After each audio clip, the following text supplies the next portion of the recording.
வாங்க வீடியோக்குள்ளே போகலாம்.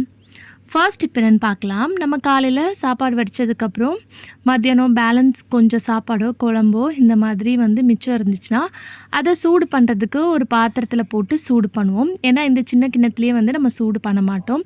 அதுக்கு பதிலாக இந்த மாதிரி நீங்கள் சூடு பண்ணிக்கலாம். ஒரு கடாயில் கொஞ்சமாக தண்ணி எடுத்துகிட்டு அந்த தண்ணி லைட்டாக சூடானதுக்கப்புறம் நம்ம வச்சுருக்கக்கூடிய அந்த கிண்ணத்தில் இருக்கக்கூடிய சாதத்தை அப்படியே அந்த கடாயில் வச்சு ஒரு மூடி போட்டு வச்சுருங்க.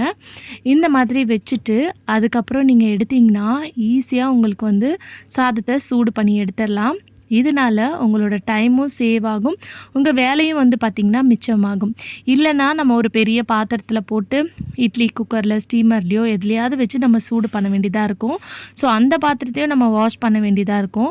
அதுக்கு பதிலாக இந்த மாதிரி பண்ணிங்கன்னா நீங்கள் வச்சுருக்க அந்த பாத்திரத்துலேயே நம்ம கொஞ்சமாக வச்சுருக்கக்கூடிய குவான்டிட்டியான குழம்போ ரைஸோ சூடு பண்ணியும் எடுத்துடலாம். நீங்கள் பாத்திரம் பார்த்திங்கன்னா டபுள் பாத்திரம் வாஷ் பண்ண வேண்டிய அவசியம் இருக்காது. ஸோ கண்டிப்பாக ட்ரை பண்ணி